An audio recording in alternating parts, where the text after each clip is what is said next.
नमः सिद्धेभ्यः।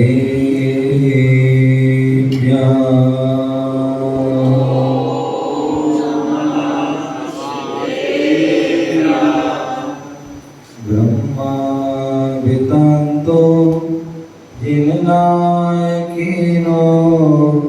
हम समादे दशदापि धर्म हीनाभिर्युक्तो व्रतबन्धबुद्ध्या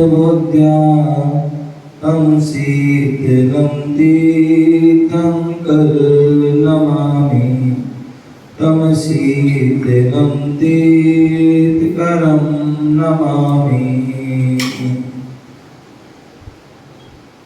गुरुवापान्तिनो नित्यं ज्ञानदर्शनायका चारितारो गम्भीरा मोक्षमार्गोपदेशिका मोक्षमार्गोपदेशिका मोक्षमार्गोपदेशिका मोक्षमार्गोपदेशिका। बोले अनंतानंद सिद्ध परमेष्टि भगवान की जय।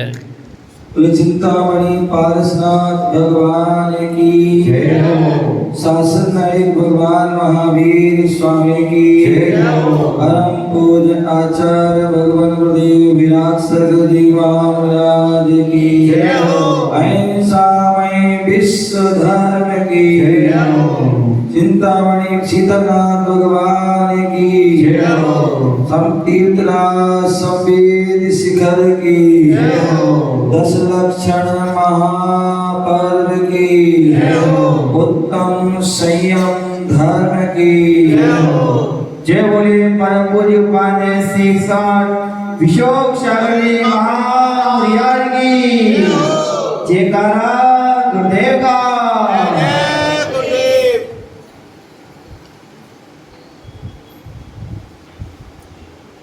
प्यारे बंधुओं, आज हम 10 लक्षण महापर्व आज हम पुनः भारत की राजधानी दिल्ली बुद्ध विहार महावीर जिला में बैठे हुए हैं। पावन अवसर चल रहा है पर्वराज पर्यूषण पर्व। पर्वराज पर्यूषण पर्व का आज 6वां दिन उत्तम संयम धर्म। सम माने समीचीन, यम माने जीवन पर्यंत के लिए, सम माने संहार, यम माने जो लोक व्यवहार में मृत्यु दूत कहा गया है, उस यम का संहार करने के लिए जो हाथ में उपकरण या अस्त्र शस्त्र किया जाता है वह संयम कहलाता है। यह संयम का दिन 6वां दिन है। कल हमने कहा था कि हम 5वीं क्लास में पहुंच चुके थे, प्राइमरी में पहुंच चुके थे और प्राइमरी की पास करके आज हम इसमें आ गए 6वीं क्लास अथवा मिडिल क्लास। ध्यान रखना 5वीं क्लास आप सभी की है। इसकी है 5वीं क्लास आप सभी की होती है, श्रावकों की। इसकी होती है 5वीं क्लास श्रावकों की होती है, क्योंकि श्रावक जो है सम्यक दर्शन और अनुव्रत को ही धारण करता है या प्रतिमा को धारण करता है, तो वह क्या होता है उसकी 5वीं क्लास तक होती है। 6वीं 7वीं आदि जो क्लास होती है वो किनकी होती है? मुनिहार, जो प्राइमरी तक सामान्य लोग होते हैं, प्राइमरी तक सामान्य लोग होते हैं और जो मिडिल में आ जाते हैं वो विशेष हो जाते हैं। तो मुनिराज क्या है? विशेष हैं। अब तुम भी तो बन जाओ विशेष, तुम भी सामान शेष बनोगे। रामपा जी क्या तुम भी विशेष बन जाओ और विशेष हाँ प्रेम जी, तुमसे भी तो कह रहा हूँ, तुम विशेष बन जाओ। अभी तो सामान्य है, अनादि काल से सामान्य बने हुए हैं, विशेष बन जाओ। और विशेष बन गए तो फिर जो है विशेष तभी बन पाओगे जब संयम को धारण कर पाओ। पेन है पंडित जी, पेन तो है मगर स्याही नहीं है। क्या? पेन तो है मगर स्याही नहीं है। मार्ग तो है पर राही नहीं है। क्या? पेन तो है मगर स्याही नहीं है, मार्ग तो है पर राही नहीं है। हमें मोक्ष मार्ग की चाह है मेरे बंधु, हमें मोक्ष मार्ग की चाह है मेरे बंधु। वहां संयम है मगर बाही बाही नहीं है, बाबा नहीं है। अंदर कुछ भी वाह मजा आ गया। क्या? कुछ भी खाया, कुछ भी पहना, कुछ भी वाह मजा आ गया। तो बोले संयम है वहां मगर वाहवाही नहीं है। आज का दिन जो है इसे हम बंधन का दिन भी कह सकते हैं। क्या? इसे हम बंधन का दिन भी कह सकते हैं। लेकिन यह बंधन जो है दुखदाई नहीं है। जैसे आप किसी को बांध दिया जाए, जेल में बंद कर दिया जाए, उसे दुख ही दुख है। अथवा आपको कोई नियम दिया जाता है तो बोलते महाराज जब बांध दिया अब करना पड़ेगा है। क्या करना पड़ेगा?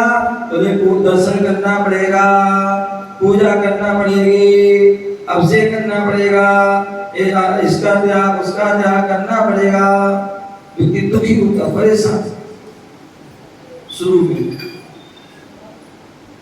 लेकिन बाद में वही बंधन उसके दुखों को दूर कर देगा। कितने लोग तो बोले महाराज जब से आलू प्याज छोड़े हैं उससे बाजार का छूट गया। क्या छूट गया? बोले बाजार का छूट गया। जितनी सारी बीमारी, शुगर फुगर ये जितनी थी सारी जो अपने आप लेवल में आ गई। इसका लेवल बिगड़ गया था, वो लेवल में आ गई। दूसरे पैसे की भी क्या हो गई? पैसे की भी बचत हो गई। और तीसरा दुख से भी बच गए, दुर्गति से भी बच गए, और धर्म का धर्म हो गया, संयम का पालन हो गया, नियम का पालन हो गया। कितने सारे फायदे। तो बोले ये आज का दिन बंधन का दिन है, लेकिन ये बंधन जो है दुखदाई नहीं, अपितु दुखों से जो है छुटकारा पाने के लिए अपितु बंधन अभिनंदन रूप है। क्या है ये बंधन? कैसा है? बंधन रूप, अभिनंदन रूप है। अभी वो उस दिन वो आए थे शरद जी वगैरह, सुधीर जी, और उस दिन बोल रहे थे। क्या बोल रहे थे? कि 10 लक्षण चल रहे हैं और 10 लक्षण में जो भी उपवास कर रहे हैं, क्या जो भी छोड़ रहे दिन के उपवास कर रहे हो, महीने भर के उपवास कर रहे हो, जो है 10 दिन के उपवास कर रहे हो, जो 5 दिन के उपवास कर रहे हो, 3 दिन के जो है तेला आदि कर रहे हैं, क्या होगा? तो उनका जो है बंधन किया जाएगा, अभिनंदन किया जाएगा। क्यों? क्योंकि उन्होंने बंद किया है। क्या किया? क्या किया? बंद। काय का बंद किया है? ये बंद किया। खाना पीना जो है बंद किया है। बंद गए नियम में, संयम में बंद गए। क्या हो गए? बंद गए कि 10 दिन तक हम जो है ये नहीं करेंगे, 10 दिन तक हम वो नहीं करेंगे। तो उनका क्या हो रहा है? बंधन होगा। क्या होगा? बंधन होगा। ध्यान रखना, जिन्होंने जो कर रहे हैं अपने अपने नाम लिखा देना प्रधान जी को। क्या इसलिए नहीं लिखाना कि हमारा सम्मान हो, इसलिए लिखाना जिससे कि लोगों को मालूम चले कि बुद्ध विहार में इतने लोगों ने क्या किया, व्रत उपवास किए। उससे प्रभावना होती है, क्या होती है, प्रभावना होती है। दूसरे वहां पर वो उनका कमेटी का सौभाग्य कि वो तुम्हारे लिए बंधन कर पाए। कहते हैं कृत कार्य अनुमोदना, कहते हैं कि हम उपवास नहीं कर पा रहे हैं और कोई उपवास कर रहा है उसको हम सहयोग कर देते हैं या उसकी अनुमोदना कर देते हैं, तो उससे भी हमें पुण्य का अजर हो जाता है। हमारे अंदर भी कालांतर वो शक्ति आ जाती है कि हम भी उपवास करें। तो इसलिए तो बंधन इसलिए किया जाता है कि जिससे कि जो है जिन्होंने किया तपस्या, इतनी बड़ी तपस्या की है, उनका अपने आप को हम सौभाग्यशाली होते हैं, उनको बंधन कर रहे हैं, उनका अभिनंदन कर रहे हैं। और अन्य लोग देखते हैं तो देख करके उनके भाव भी, उनकी भी प्रेरणा जगती है कि बताओ जब ये कर सकते हैं तो हम क्यों नहीं कर सकते हैं, हम भी कर सकते हैं। तो उनके भी भाव हो जाते हैं, वो भी वह आगे करते हैं। तो ये जो है वह बोलते हैं बंद। तो जो बंद किया था आपने अनाप शराब अठरम सठरम खाना, एक सीमा बनाई थी, एक नियम बनाया था कि हम जो 10 दिन तक कुछ भी नहीं खाएंगे या 10 दिन तक हम एक खाएंगे, एक नहीं खाएंगे, इतने बार ही खाएंगे। तो वो क्या किया था उन्होंने, उस संयम बंधे थे, वो बंधे थे, इसलिए उनका बंधन हो रहा है। बोले नदी बहती है तो उसे तट का अवलंबन जरूरी है। क्या यदि तट ना हो तो फिर क्या हो जाएगी। एक बार वो आया था, क्या आई थी, सुनामी आ गई थी, और सुनामी आई थी तो तट आदि सब जो है,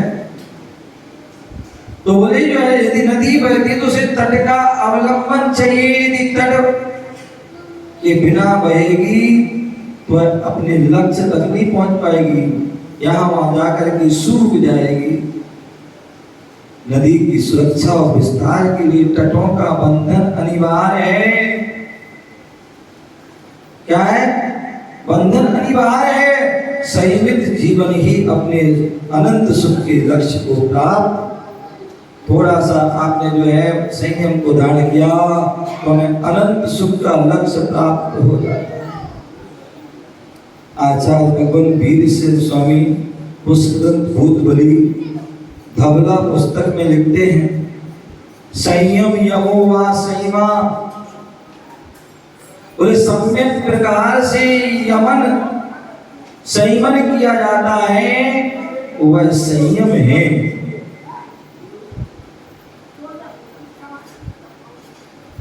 सुज्ञान सरिता का उद्यान चाहिए।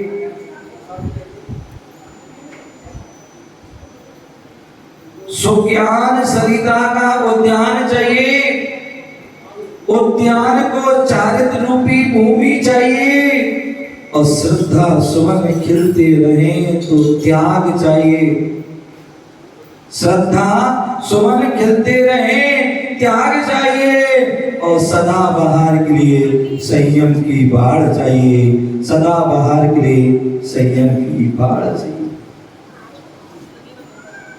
और नीलम जी, निर्जरा जी,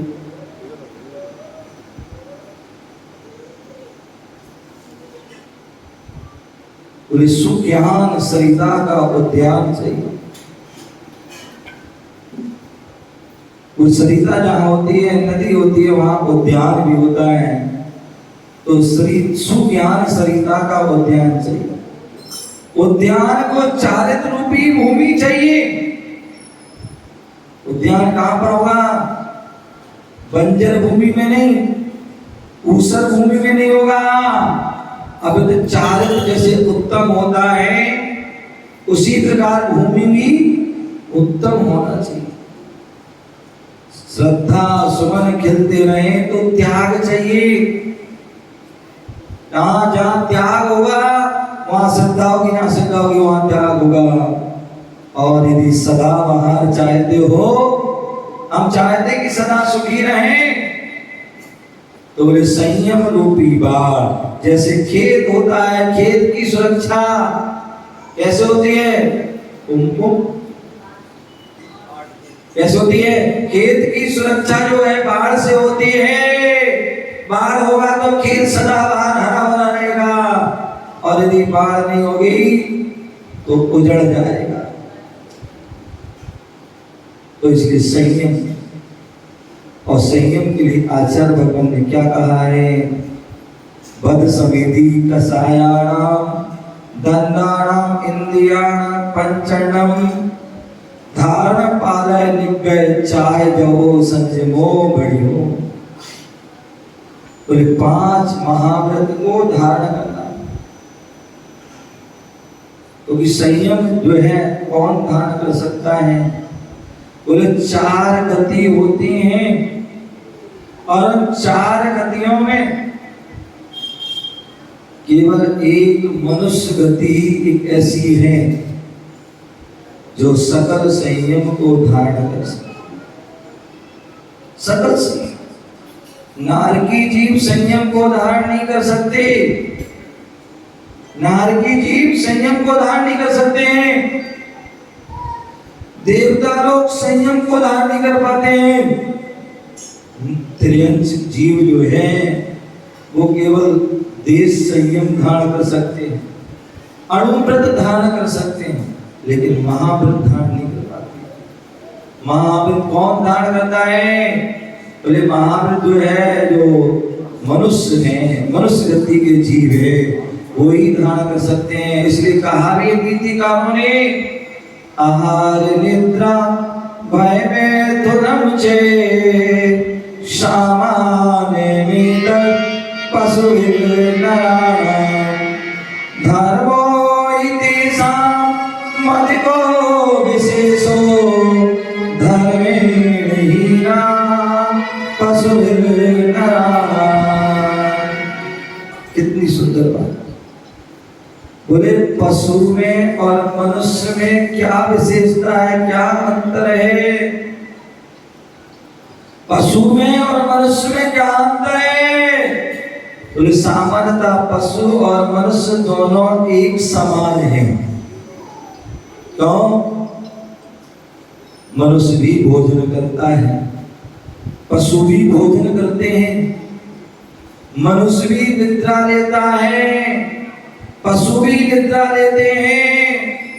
मनुष्यों को भी भय होता है और पशुओं को भी भय होता है, और मनुष्य भी मैथुन क्रिया करते हैं और पशु भी मैथुन, दोनों सामान्य से सेम है। लेकिन धर्मो ही तेषाम अधिको विशेषा। लेकिन यदि हम संयम रूपी धर्म को धारण कर लेते हैं, संयम रूपी धर्म को धारण कर लेते हैं, तो पशुहीन हो जाता है और मनुष्य विशेष हो जाता है। क्या होता है? पशुहीन हो जाता है और मनुष्य विशेष हो जाता है। क्यों? कि मनुष्य सकल संयम को धारण कर सकता है। क्या करता है? सकल संयम को धारण करता है, मुनि बन सकता है। तो इसलिए बोले बद समिति कसायाणाम। जो 5 बद माने व्रत, जो 5 महाव्रतों को धारण करते हैं, अहिंसा, सत्य, अचौर, ब्रह्मचर्य महाव्रत और अपरिग्रह महाव्रत, ये 5 महाव्रतों को जो धारण करते हैं, इसलिए वो महान होते हैं। महान गुणों को धारण करने वाले महान होते हैं, महावृत्ति होते हैं। साधुओं को महान कहा जाता है, महावृत्ति, महाबंदनी, पूजनीय, परम पूजनीय, तो उन्होंने संयम को धारण करा है। तो 5 व्रत को पालन कर रहे हैं, 5 महाव्रतों को, जिन्होंने मन से, वचन से, काया से कृत कार्य अनुमोदना 9 कोटि से। क्या किया है? 9 कोटि से जिन्होंने संयम को धारण किया, 9 कोटि से जिन्होंने महाव्रतों को धारण किया है, ऐसे महाव्रत 5 समिति, 5 समिति जहां पर यत्नाचार पूर्वक जो है क्रिया की जाती है, प्रवृत्ति की जाती है, सावधानी पूर्वक क्रिया की जाती है, वो समिति है। और ऐसी क्रिया, भाषा, ईष्णा, आदर, चेतन और प्रतिष्ठा, ये 5 समितियां हैं। साधुजन उन 5 महाव्रतों का पालन करते हैं और उन 5 महाव्रतों को निर्दोष पालन करने के लिए 5 समिति का भी पालन करते हैं। और इन सब के साथ कई बार ऐसा भी होता है, आप देखिए बहुत से लोग चाहे वो वृत्ति हो, चाहे वो कई बार महावृत्ति भी हो सकती है, महावृत्ति को धारण कर ले, मुनि बन गए या प्रतिमाधारी बन गए हैं, लेकिन कसाई नहीं गई। निशा क्या क्या कसाई नहीं गई, कहीं क्रोध कसाई, थोड़ा सा कुछ होगा नहीं था, फिर देखो जैसे आग में थोड़ा सा घी चला जाए तो क्या होता है? भभूक आती है, ज्वाला, महाज्वाला। बोले व्रत लेना, संयम को धारण करना सरल है, लेकिन उसका पालन निर्दोष करना बहुत कठिन है। पालन करना बहुत कठिन है। बोले यदि आपने व्रत को धारण किया है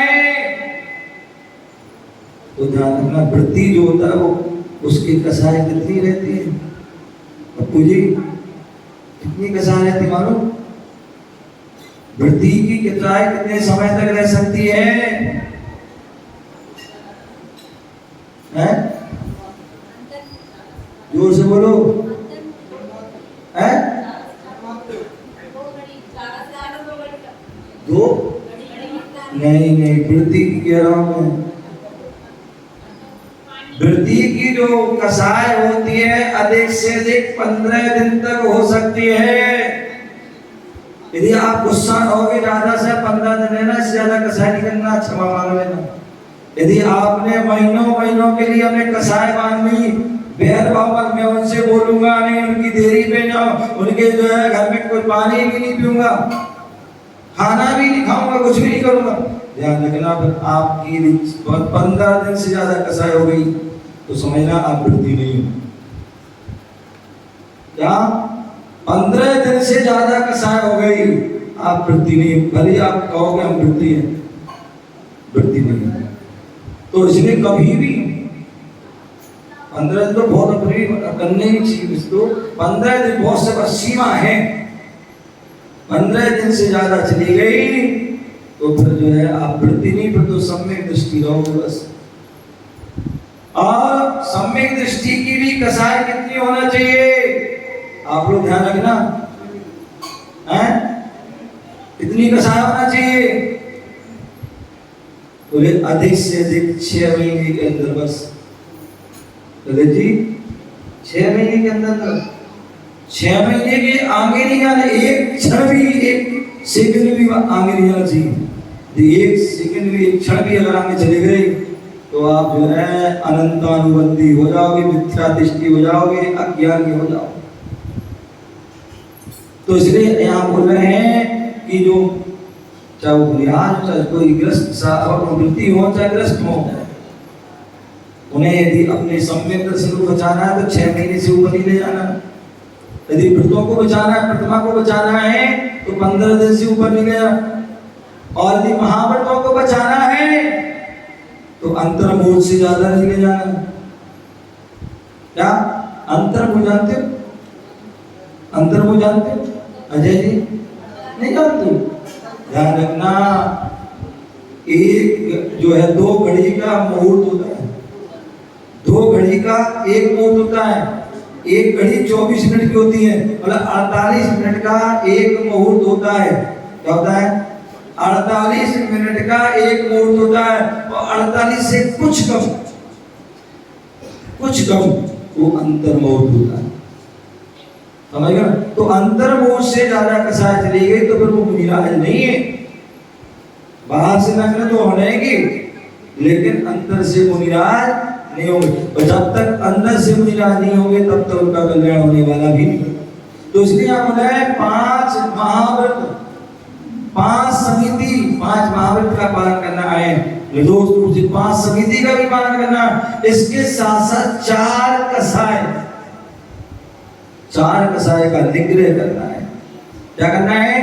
4 कसायों का निग्रह करना है। क्रोध, मान, माया, लोभ, इसका निग्रह करना है। अथवा अनंतानुबंधी, अप्रत्याख्यान, प्रत्याख्यान का निग्रह, और यहाँ तक कि संजुलन का भी निग्रह। और मुनिराज की अंतर्मुख, बोले अंतर्मुख की भी कसाय नहीं होना चाहिए। वैसे तो अंतर्मुख की तो कसाय रहेगी, वहां संसार रहेगा। अभी स्वाध्याय चल रहा था और हम बता रहे थे उसमें नियम सारे ग्रंथ में कि व्यक्ति कहाँ तक कसाय रहती है, कहाँ तक उसकी आशाविकल्प अवस्था रहती है, कहाँ पर आशा चल रहा है। तो वहां बताया 10वें गुरुस्थान तक कसाय रहती है, 10वें गुरुस्थान तक, क्योंकि रूप सूक्ष्म लोभ है। और सूक्ष्म लोभ कैसा होता है? तो बहुत सुंदर था। मान लीजिए आपके पास बर्फी है, क्या है? बर्फी है, और उस बर्फी पर बर्फ लगा हुआ है, पतला है बिल्कुल, बर्फ लगा है, तो तुम खा लो, बर्फी का स्वाद आएगा, हैं? राकेश जी, बर्फी खा रहे हो, बर्फ लगा हुआ है, ध्यान रखिए। वैसे बर्फ वाली बर्फी नहीं खाना चाहिए, क्योंकि बर्फ अशुद्ध होता है। तो बर्फ यदि लगा है, बर्फ लगा है, और आप बर्फी खाओगे तो मीठा का स्वाद नहीं आएगा। बर्फ खाओगे तभी जो है उसका स्वाद। उसी प्रकार लोभ कसाय कैसी है? अभी जो है क्या हुआ? बर्फ लगा, सफेद पन्नी लगी हुई है, इसलिए आप कसाय से सहित हो, इसलिए आपको कसाय का स्वाद नहीं आ रहा है, कसाय रहित पना का स्वाद नहीं आ रहा। और जैसी सूक्ष्म लोभ भी दूर होगी तो आपको फिर कसाय रहित अवस्था का आत्मानंद, निर्विकल्प का आपको जो है आत्मानुभूति का स्वाद आएगा। तो कहने का तात्पर्य यहाँ बता रहे हैं कि 5 समिति, 5 महाव्रत, 4 कसायों का निग्रह करना है। और उसके साथ साथ यदि हमने 5 महाव्रत को धारण कर लिया, 5 समिति का पालन कर लिया, 4 कसायों को भी निग्रह कर दिया है, इतनी बात से भी काम नहीं चलेगा। इसके बाद होते 3 प्रकार के दंड होते हैं। क्या होते हैं? 3 प्रकार के दंड, मनोदंड, वचन दंड और काय दंड। इनको भी क्या करना है? इनका भी निग्रह करना है, इनको भी त्याग करना है। मन की खोटी प्रवृत्ति उसका त्याग करना है, वचन की जो खोटे वचन को त्याग करना, काय की जो खोटी प्रवृत्ति उसको भी त्याग करना। तभी हम 3 दंड से जो है बच पाएंगे। और इतने और भी अभी इतने बात से काम नहीं चलेगा। दंड जो है मनोदंड, वचन दंड, काय दंड, जो हमें दंडित करे, जिस क्रिया से हमें हमारी आत्मा दंडित हो। मन की दुष्प्रवृत्ति चल रही है तो उससे क्या होगा? आत्मा दंडित होगी। कर्म बंध को प्राप्त होगी, कर्म असव को बंद होगी, प्राप्त होगी। वचन दंड, वचन हमने अपशब्द बोल दिए, आपने किसी को 2 अपशब्द बोल दिए तो क्या होगा? दूसरा व्यक्ति क्या करेगा? दंडित कर देगा आपको, कर देगा नहीं करेगा? तो इसलिए ऐसे वचन ना बोलो जिससे हम दंडित हो, दुर्गति को जाएं। और तीसरा जो है काय दंड, शरीर से कोई क्रिया ऐसी ना करो, हैं? यदि आप जो है अभी पंचेंद्रिय की जो क्रिया में लिप्त रहोगे तो क्या होगा? नरकों में आपको दंडित किया जाएगा। क्या किया जाए? नरकों में दंडित किया जाएगा। तो इसके 5 जो है इंद्रियों को जीतना भी क्या है, जरूरी है। कहा है अली पतंग गजमीन मृग, अली पतंग गजमीन मृग, इनके एक ही सन्मति बाकी कौन गति, जाके पीछे पाँच। कितनी सुंदर बात। आपको एक कहानी याद आ रही, और तो सुना दूं? याद है? नहीं भी लोग तो भी सुना, क्योंकि माइंड दिया है आपको, बोलने को कहा, विनय की, प्रार्थना की। नहीं, आपके भले की नहीं सुनाऊंगा। एक राजा था, एक राजा था, और राजा तो राजा होता है, उसके पास क्या कमी, सारे भोग विलास रहते हैं, सारी सुविधाएं रहती हैं, राजमहल होता है, रनिवास होता है, और उसका जो है सैन्य कक्ष भी होता है, उसकी रसोई आदि भोजनशाला कितनी सारी होती है, यहाँ पर जो है 56 भोग होते हैं, सारी सूचनाएं। और वह राजा बड़ी सुख सुविधाओं में लीन रहते हैं। खाने के लिए अच्छी अच्छी व्यंजन चाहिए, पहनने के लिए अच्छी अच्छी पोशाक चाहिए, सजाने के लिए अच्छे अच्छे आभूषण चाहिए, सवारी के लिए बहुत सारे अनेक अनेक जो हैं क्या चाहिए, वाहन, रथ आदि, घोड़े की ऊंट आदि आदि आदि चाहिए। और उसके साथ साथ जो है शयन के लिए क्या चाहिए, बोले बढ़िया से बढ़िया बेड, डबल बेड, सोफा क्या बोलते हैं, डबल बेड, और जिसमें मखमल का सॉफ्ट स्पंज लगा हुआ है। क्या चाहिए, ध्यान रखना, ये जितने लोगों को कमर दर्द होती है ना, सीमा जी, जितने लोगों को कमर दर्द होती है ना, ये जो दत्तों पर सोते हैं ना, उनको होती। कभी साधु की कमर नहीं होती दर्द, साधु की कमर दर्द कभी नहीं होती है, कोई त्यागी की नहीं होगी। क्यों?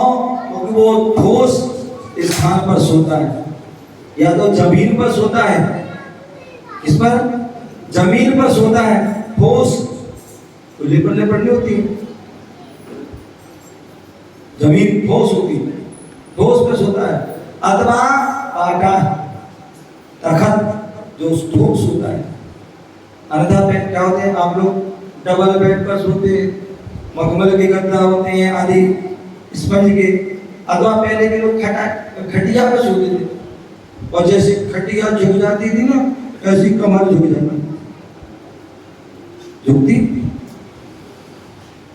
तो ध्यान रखिए, ना हमें खटिया पे सोना है, ना सोफा सेट पर सोना है। अगर सोफा सेट पर सोना है तो मना नहीं करूंगा, उसका गद्दा अलग कर देना। क्या? गद्दा अलग कर देना, चटाई बिछा देना। यदि आप बिना चटाई के मतलब ऐसी नहीं सो पाओ, तो कम से चटाई बिछा देना। चटाई बिछा लोगे तो फिर आपकी कमर दर्द दूर हो जाएगी। जिन की कमर दर्द हो रही हो, ध्यान रखना, वो गद्दा अलग कर दो। क्या कर दो? आज हम देखते हैं घर घर में बीमारी रहती है, घर घर में बीमारी पसरी होती है। क्या होती है जी? घर घर में बीमारी पसरी है, चाहे वो बच्चा हो, चाहे बूढ़ा हो, चाहे महिला हो, चाहे पुरुष हो, चाहे जवान हो, चाहे युवती हो, युवक, कोई भी हो, घर घर में बीमारी। क्यों क्यों पसरी है? क्योंकि आपका जो बिस्तर भी क्या होता है, पसरा होता है। अंधा पहले क्या होता था, पहले पलंग आदि बिछाते थे, खटिया आदि बिछाते थे, रात को बिछा ली और सुबह क्या कर ली, अलग कर दी, कपड़ा घड़ी करके रख दिए। और आज क्या कर रहे हैं, पूरा जो है 24 घंटा जो है जब बिस्तर पसरा हुआ है तो जब बिस्तर पसरा तो हम भी कभी पसर जाते हैं कभी पसर, जब इच्छा हुई पसर गए ना, सुबह देखे ना शाम को अंधा व्यक्ति पहले क्या होता, रात को ही पसरता है। और अब तो पसरा है, बिछा हुआ है, जब इच्छा हुई तभी। और यही बीमारी का कारण, बीमारी से बचना है तो अलग कर देना। तो मैं बता रहा था कि जो है क्या करना है, क्या बोल रहा था, राजा की बोल रहा था, राजा बनना, राजा को भूल जाते हो। तुम्हें बोला था कि राजा की बात कर रही थी। राजा जो है बढ़िया उसका बेड था, वो आज तो कितने कितने प्रकार के, अलग अलग प्रकार की बेड बनाता, व्यक्ति बनवाता है कोई गोल बेड बना रहा है, कोई चौकोर वाला, कोई पता नहीं कैसे कैसे बेड। और उस बेड पर बढ़िया बढ़िया से बढ़िया कोई एक आधा इंची, कोई 1 इंची, कोई 2 इंची है, तो मोटा मोटा है 3 इंची, 10 इंची,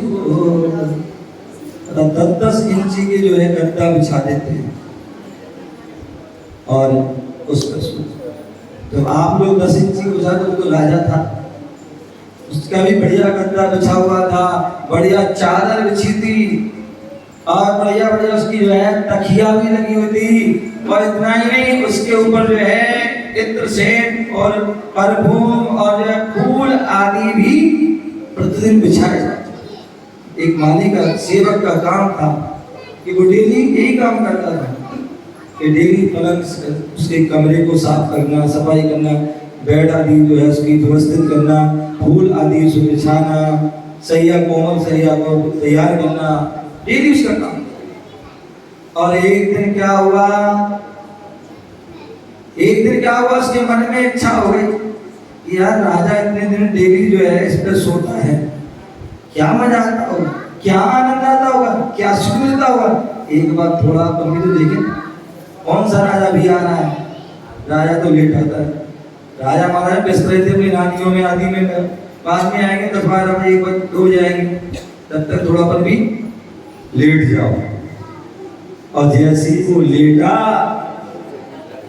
क्या लेटा तो लेट हो गया, क्योंकि आपके लिए कितनी भी अच्छी सुविधाएं क्यों ना हो, बढ़िया से बढ़िया डबल बेड हो, सारे जो है कोमल से कोमल तकिया हो, सब कुछ हो, और सारी एयर कंडीशन भी क्यों ना हो, लेकिन फिर भी नींद नहीं आती, फिर भी नींद नहीं आती है।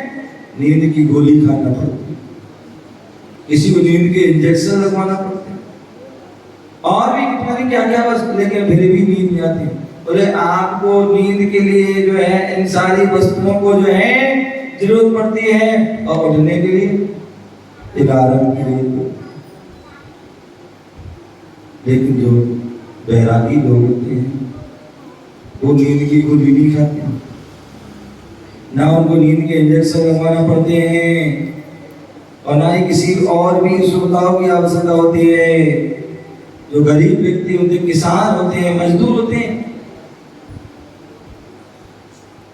आपको तो जो है एयर कंडीशनर के कमरे में भी नींद नहीं आ रही, तो वहां खेत में, क्या पेड़ के नीचे, खेत में ही आराम से चबूतरा पे कहीं पर भी सो जा, नींद लग जाए, सो जा। मजदूर है, मजदूरी क्या, 1 घंटे का रेस्ट मिला और उसमें ही एक झपका ले, सो जा। वो व्यक्ति भी, वो गरीब सैनिक भी, जो मजदूर था, सेवक था, उसका थोड़ी देर लेट जाते हैं, अनुभव लेते क्या। और जैसे ही वो लेटा तो लेट हो गया, नींद लग गई, और ऐसी गहरी नींद लग गई कि सपनों में खो गया, और वो खो गया तो भूल गया कि मैं कहाँ हूँ, और लेट हो गया। राजा आ जाता है, और जैसे आया उसने देखा कि जो है सेवक मेरी सैया पर सो रहा है, इसकी इतनी वजह इतनी, ये अपनी औकात भूल गया। और उसने जो है उसको जोर से आवाज दी, उससे उठाया। सैनिक को बुलाया, सैनिक ने उसको पकड़ कर उठाया। राजा उस पर कुपित हो गया, क्रोधित हो गया, आज उसको ये दंड दिया गया और इसलिए जो कोड़े कोड़े मारे जाए, कोड़े कोड़े मारे जाए। और जैसे ही उसको कोड़े मारना प्रारंभ किया, एक कोड़ा वो हंसना प्रारंभ, दो कोड़ा हंसना प्रारंभ, तीन कोड़ा, जितने जैसे कोड़ा वो उतना हंसता जा रहा। स्वाभाविक जब कोई बच्चा गलती करे और माँ पिता की मारे और बच्चा हंस दे तो क्या होगा, और गुस्सा आ जाता। और एक बार दो बार वो हंसते जा रहा है, अंत में जब वो भी थक गया, अब बोले क्या बात है, तू हंस क्यों रहा है? बोले इतने कोड़े घल रहे हैं तुम्हारे लिए, इतना कष्ट नहीं हो रहा क्या? और तू हंस रहा है, क्या बात है? प्रसन्न हो, खुश हो रहा है, क्या बात है? एक बार दो बार तीन बार पूछा गया, तब उसने उत्तर दिया, बोले हे राजन, बोले हे राजन, मैं इसलिए हंस रहा हूं। बोले किस लिए हंस रहा है? बोले मैं इसलिए हंस रहा हूं कि मैं केवल कुछ क्षण के लिए, मैं कुछ क्षण के लिए इन फूलों की सैया पर सोया था, या इस पलंग पर सोया था, मकबर के गद्दों पर सोया था, डल्लम के गद्दों पर सोया था, और मुझे इतने कोड़े खाने पड़े, पर आप तो बरसों से सो रहे हैं, आप तो बरसों से सो रहे हैं, आपका क्या होगा? यही सोच सच का सोचा। राजा उसकी बात को सुनता है, राजा उसकी बात को सुनता है। बात तो सही कह रहा है कि इसको इतनी थोड़ी देर के लिए सोया। अम्मा, ओ अम्मा, माइक चाहिए? माइक लगा दे आपको, हम भी सुन लेंगे आपकी बात, आप क्या कह रही हैं। वो वैसे ही उनको सुनाई देता नहीं है, माइक से बोलो तो सुन लो क्यों। क्या बोल रहे थे?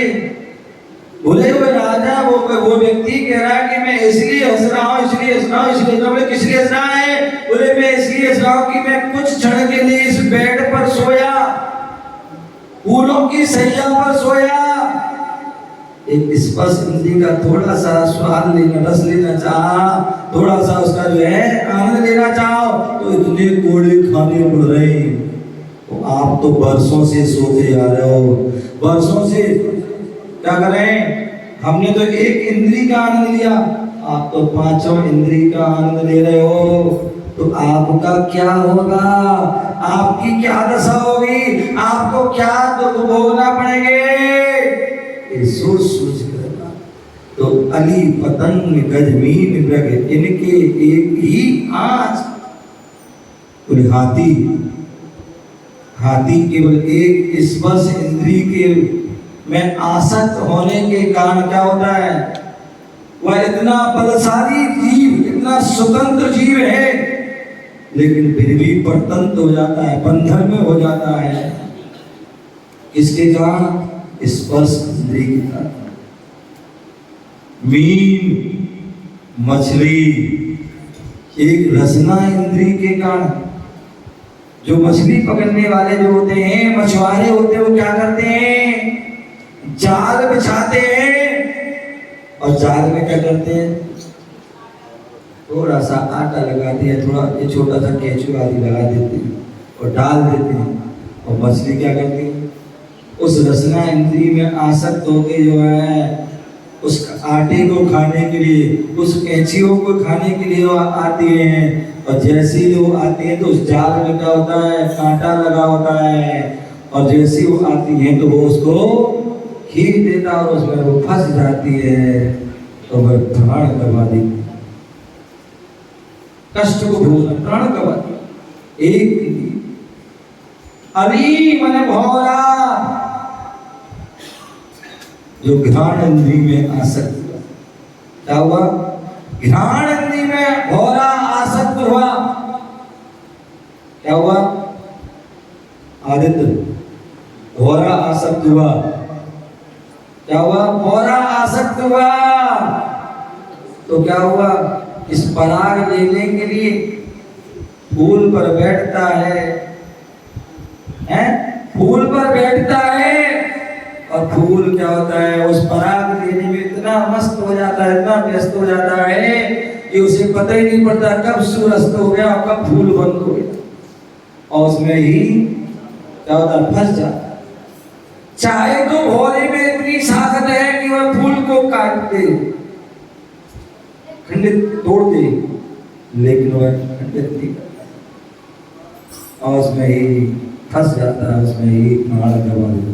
एक ध्यान दीजिए, पतंगा जो उड़ने वाले जीव होते हैं, जो चार चतुरेंद्री चक्षु इंद्री में इतने आसक्त होते हैं, कलर रोशनी पर इतने आसक्त होते हैं कि जैसी दीपक जलता है, जैसी लाइट जलती है। अभी आप देख रहे हैं भादों का महीना चल रहा है, आप लोग बड़े पुण्यात्मा जीव हो, जितने उपवास कर रहे हैं ना, हैं? निधि आई है अमेरिका से, उपवास करते और वहां से मानसून लेके आ गई।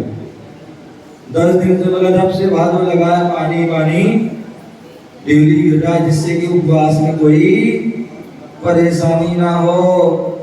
तो अभी खूब पानी गिरता है और जैसे ही भादों पूरा होगा, पानी बंद होगा, थोड़ी सी धूप निकलेगी, क्या होगा? फिर देखिए असंख्यात अनेक प्रकार के कीड़े उत्पन्न हो जाए, पंखी उत्पन्न की, काले जीव में पता, छोटे जीरा जीव में पता नहीं कितने प्रकार के उत्पन्न हो जाएंगे। और इतने असंख्य अनंत, एक बल्ब जलाओगे नहीं जहाँ पर कितनी सारी जीव। सुबह सड़क पे जाओ, ढेर लगाओ, तो जीव क्या, रोशनी, जैसी रोशनी प्राप्त होती है तो क्या होता है, जीव आ जाते हैं, संपूर्ण जीव। और वह सारे जो लाइट पर टकराते हैं, दीपक जलाओ, दीपक पर मच्छर मक्खी जाएंगे और टकराएंगे और जल करके मर जाएंगे। इसलिए कहते हैं दीपक जलाओ, जितना आवश्यकता हो उतना जलाओ, अथवा उसको ढाक के, जिससे कि जीव की हिंसा ना हो, जिससे हमारा आगम की जो विधि का भी पालन हो जाए और किसी जीव का हनन भी ना हो। अन्यथा बहुत से ऐसे भी जीव होते, बोले दीपक नहीं जलाना चाहिए, क्या बोले दीपक नहीं जलाना चाहिए, क्यों? कोई जीव हिंसा होती है। बोले धूप नहीं जलाना चाहिए क्योंकि उसमें भी हिंसा होती है। पंडित जी क्या, बहुत से ऐसे जो पंडित जी भी हो गए तो मना कर देते, अरे धूप नहीं जलाना, क्या धूप नहीं जलाना, जी मर जाएंगे, दीपक नहीं जलाना, जी मर जाएंगे। और घर में कितनी पाप कर लो, घर में कितनी पाप, कितनी लाइट जलवा लो, कितना कुछ करा लो, वहां कुछ नहीं हो रहा, केवल मंदिर में ही। ध्यान रखिए, हमारे श्रावक को कहा है, जो पूजा करता, दान करता है, वो कौन करता है? श्रावक करता है। और श्रावक विवेक से काम करता है, विवेक से, और विवेकवान, श्रद्धावान, विवेकवान, क्रियावान। दीपक जलाना उतना जलाई जितनी आवश्यकता, धूप खीना जितनी जरूरत है उतने, अथवा धूप ले लियो, करते आ रहे, तो अति हर जगह वर्जित है। तो कहने का तात्पर्य, जहाँ दीपक जलता हो, पतंग आते हैं, लाइट जलती, अनावश्यक, जितनी आवश्यकता उतनी लाइट जलाई, अनावश्यक नहीं।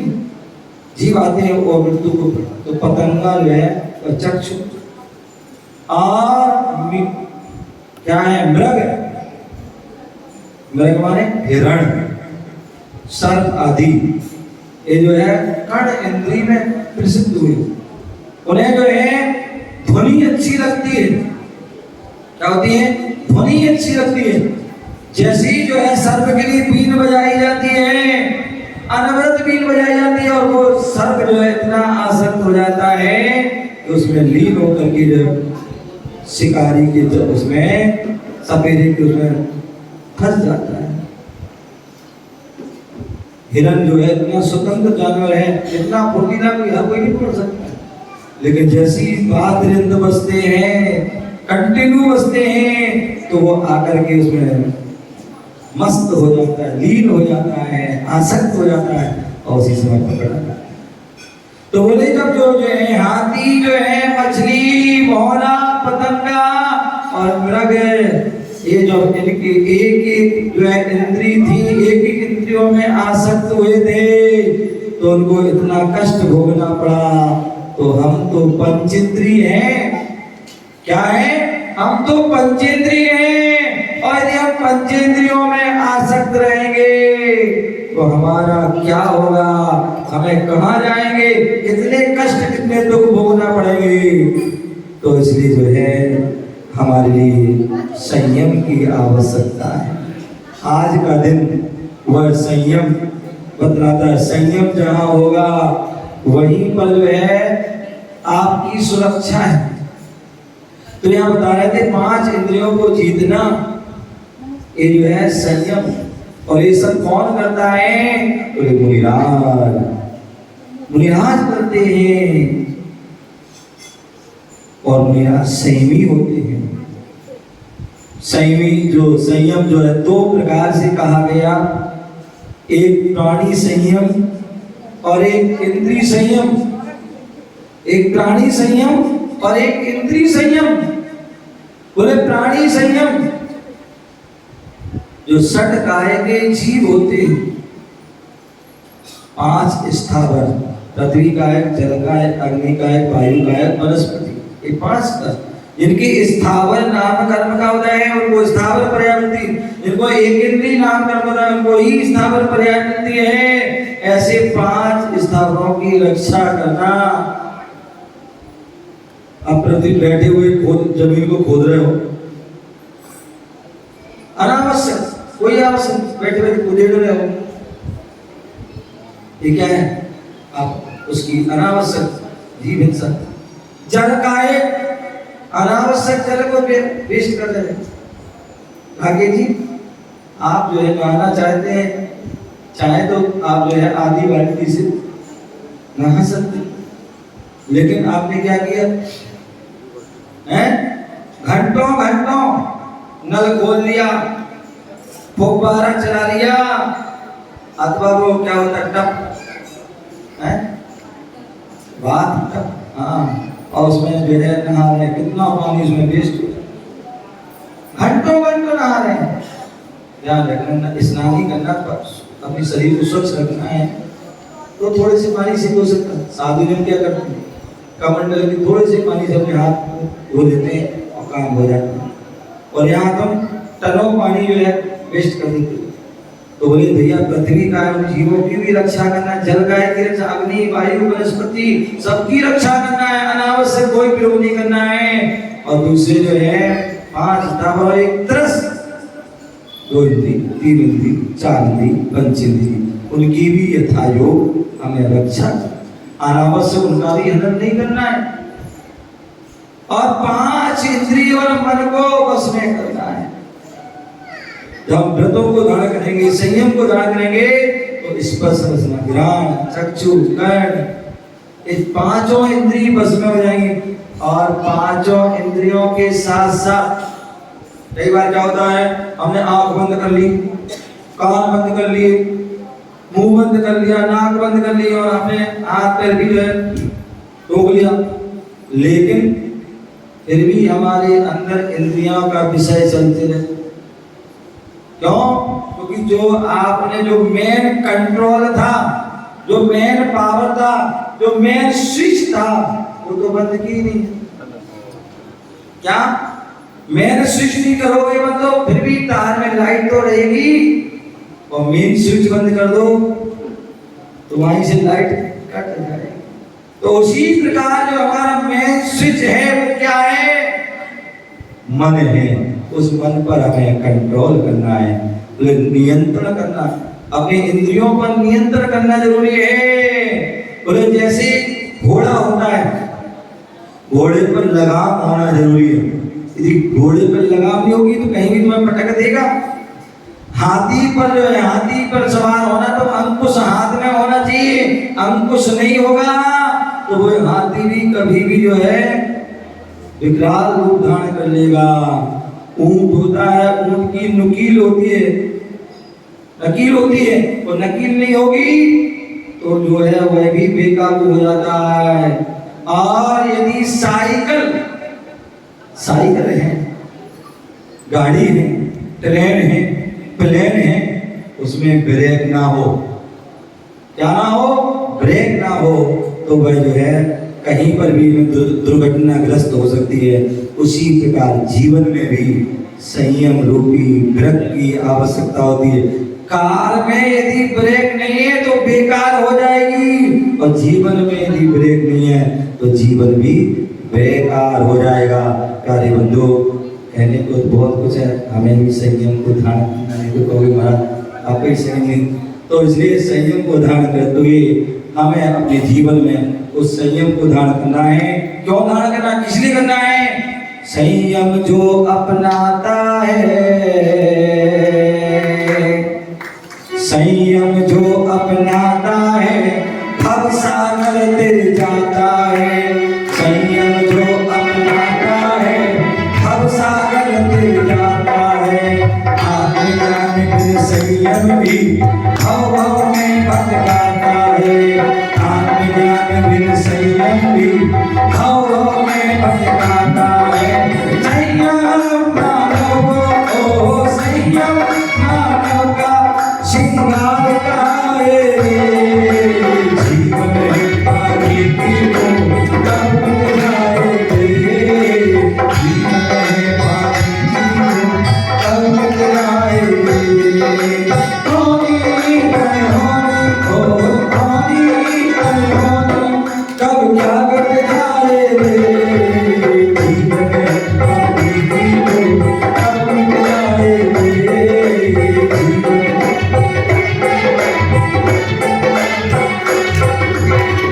इतनी सुंदर बात बोली, बोले जो संयम अपनाता है, जो संयम, जिन जिन लोगों ने संयम को धारण किया, अपनाया, वो सभी भव पार हो गए। भव सागर से जितने भी तीर्थंकर निराय आदि मोक्ष गए, सिद्धालय गए, वो सभी सकल संयम को धारण करके ही भव सागर से मोक्ष गए। आत्म ज्ञान बिन संयम भी, बोले अपने बाहर से मुनि बन गए, बाहर से संयम को धारण कर लिया, लेकिन मन कंट्रोल नहीं, मन से अपने संयम को धारण किया, मन को संयमित नहीं किया, तो ध्यान रखना वो भव भव में भटकाता है। मुनि व्रत धार अनंत बार ग्रीवक हो जावे। पहले जे आत्मज्ञान बिना, बोले मुनि बन गए लेकिन आत्मज्ञान नहीं हुआ, आत्मा कंट्रोल नहीं किया, तो भाव भाव में भटकाता है। बोले मानव संयम जो है, मानव क्या, बोले बाहर का हम श्रृंगार करते हैं, उससे मैंने पहले भी कहा था कि उससे जो है हमारा जो है जीवन संयम जो है वो है सुंदरता को प्राप्त होता है। अपितु जो संयम को धारण कर लेता है वह जो है अपनी आत्मा को श्रृंगार कर लेता है, और उसकी आत्मा ही सुंदर होती है, सर्वश्रेष्ठ होती है, वही महान होती है, वही आत्मा महात्मा, और वही आत्मा परमात्मा परम पद को प्राप्त कर लेती है, और सिद्धात्मा पद को प्राप्त कर लेती है, वह संयम से होती है। हम अपने उस जीवन में संयम को धारण करें और अपने जीवन को महान बनाएं। इसी भावना से जय बोलो महावीर भगवान की।